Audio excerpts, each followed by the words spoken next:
It was not councils that accorded them. They only have honored and preserved them. Neither the Council of Nicaea, the first council, nor any other synod ever gave a single privilege to the Church of Rome.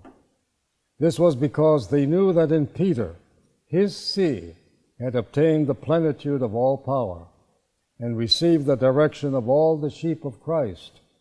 Such are some of the reasons, among others of the same order, which makes us interest ourselves in the fate of all the churches, reasons that vehemently urge us to be indefatigable in our care of the Church of Constantinople and oblige us to help as a brother the Patriarch Ignatius, dispossessed of his see against all law and every canonical rule.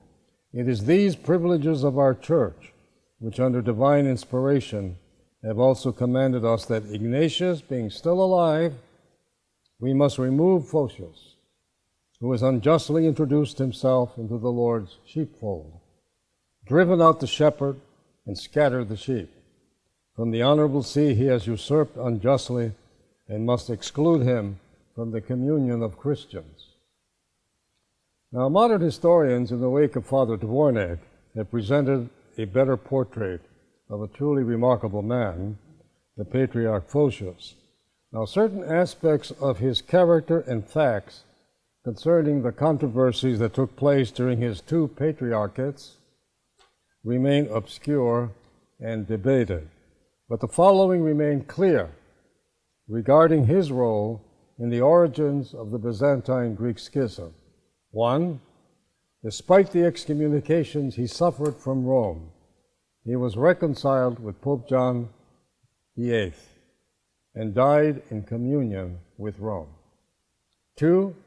He never denied the Roman primacy. His changes to papal letters were done to facilitate the ending of quarrels and left untouched the vigorous affirmations of Pope John VIII concerning the Roman primacy. That Pope John VIII's successors had broken with Photius, this is found in a lot of history books, was proved by Dvornek to be only a legend. In his quarrels with Latin missionaries in Bulgaria, he attacked Latin liturgical customs and discipline.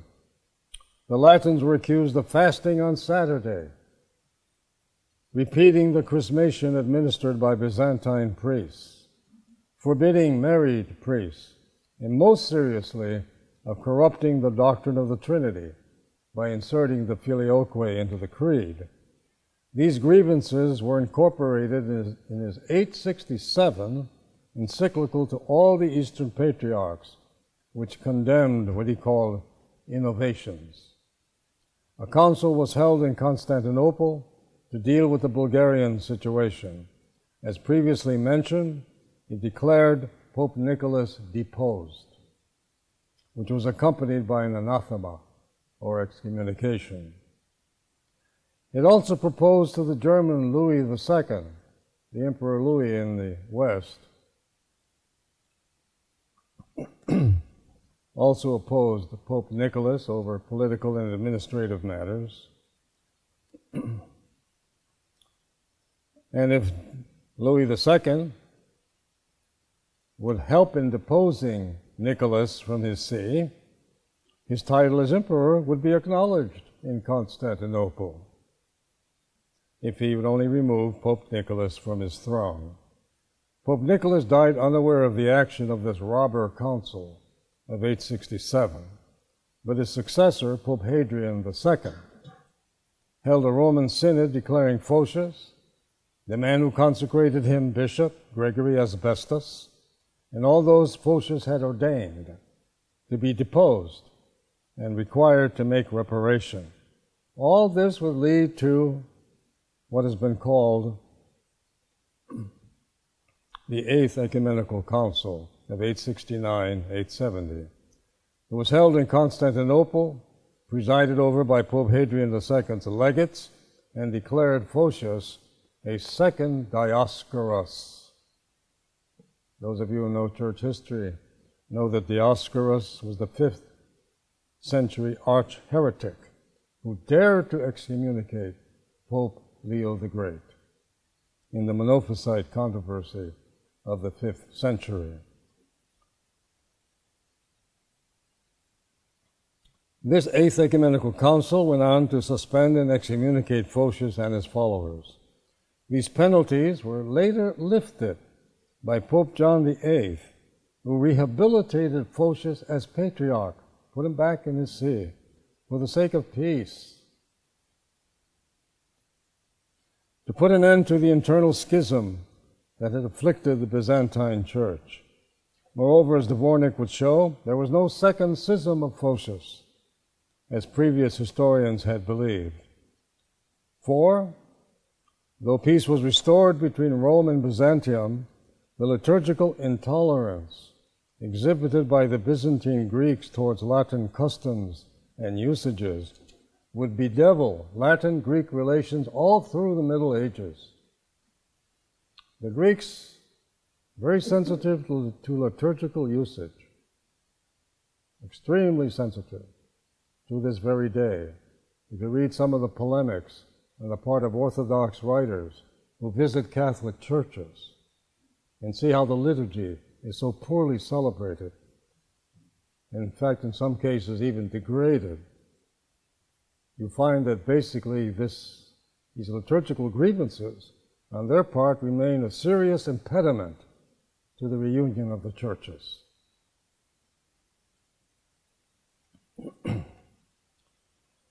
In fact, you're going to have liturgical intolerance culminating in the charge still held by some anti-Western Orthodox writers that Catholic sacraments are without grace. Lastly, Photius' theological assault on the Filioque is heretical, especially in his treatise, Mystagogy of the Holy Spirit, would be revived by Michael Cerularius a couple of centuries later. Photius' arguments would become staple theological fare for centuries of polemics, which would make the Filioque the major dogmatic issue between East and West. Cerularius would proceed to make additional attacks on liturgical usages, and would go so far as to declare the Latins' use of unleavened bread for the Eucharist heretical. That's the continued belief of some of the more extremist Orthodox even today. Interestingly, Photius, 2 centuries earlier, had no quarrel about unleavened bread.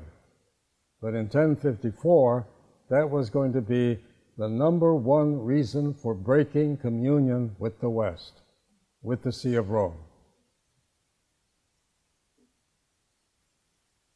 A patriarch of Antioch, writing about the same period, even said that the issue of unleavened bread is the primary difference we have with Rome. Not even the Filioque, but the Filioque later would become the number one dogmatic obstacle to union, would be the center of all those debates held between Western and Eastern theologians for centuries. To this day, now of course we find some Orthodox saying, no big deal, we can live with it. I think you're going to find out one of the results of this little paper is, it'd be interesting to know when the Orthodox make up their minds as to what are the dogmatic obstacles to reunion.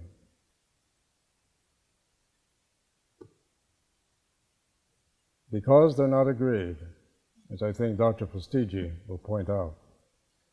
So who was Michael Cerularius, 1043 to 1059? What really happened in 1054?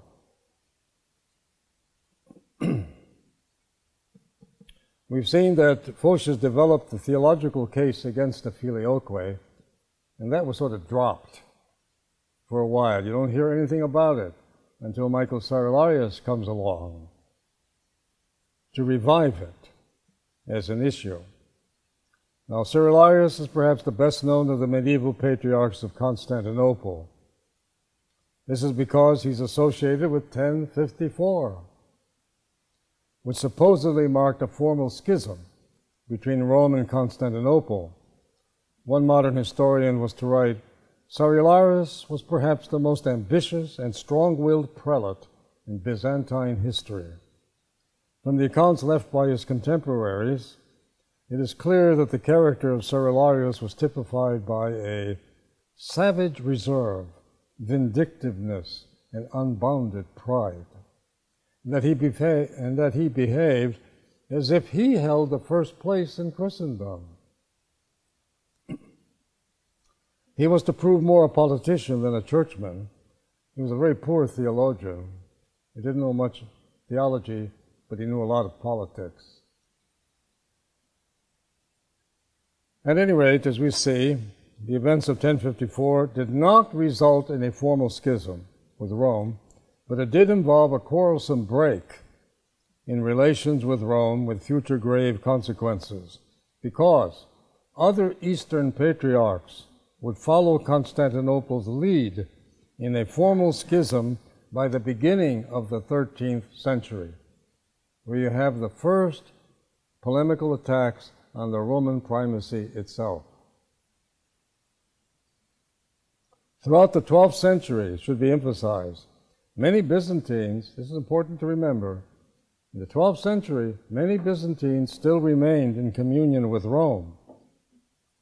But then, it should be emphasized, an increasing hatred of the Latins, fueled by the Crusaders' shameful sack of Constantinople in 1204 and the rejection of the Reunion Council of Lyon in 1274.